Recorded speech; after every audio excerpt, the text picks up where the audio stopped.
This is the story of the most infamous, well, useless piece of humanity that ever crossed the floor on the bottom of YouTube. He started off as a small baby weighing about 120 pounds. His mother, who was exhausted, pushed him to the side of the road, but no one would pick him up at all. His father used to kick him around, and occasionally he would use a gun and point it to this young boy's head and say, "I'm not your father." However, as the years passed and no one seemed to like this very large boy, turned into a young man who used to basically just eat, sleep, and other things unmentionable on this channel.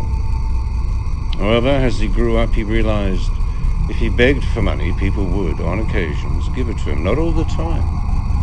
But there was these strange people as he grew up who would continue just to feed him pennies. Occasionally a large note from time to time, but just enough pennies to make his existence bounce along the bottom of poverty. He did end up buying a 300-year-old B-class van. And somehow it kept going, unknown. Many, I would suggest, elastic bands and tweezers and bits of wire holding it together. But he would venture up and down America. On occasions he would pretend to visit his mother, who he never really did.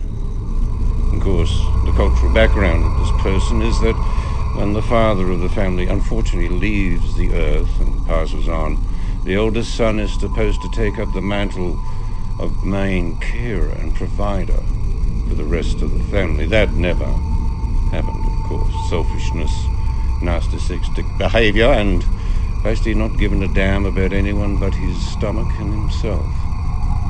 Well, as time passed, he grew mighty well in his own mind, delusion, of course, because the real fact is that he was always going nowhere fast, and he got there quickly.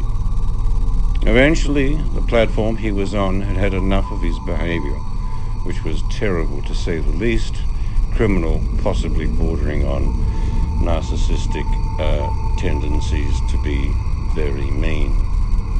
But karma has a strange way in this life of ours. Generally what you put out, you get back, and deservedly so. The sloth who lived in a 300-year-old B-class van no longer has the privilege of begging to people around the planet. He will drift off into obscurity, and this should be a warning for other beggars on platforms who think that that is actually a profession, a job, if you would like. So the tale of the undead 300-year-old B-class van driver who just basically grew to the size of a very large mammoth and eventually disappeared into the sunset with no one really giving a damn should be a warning to others. Good night.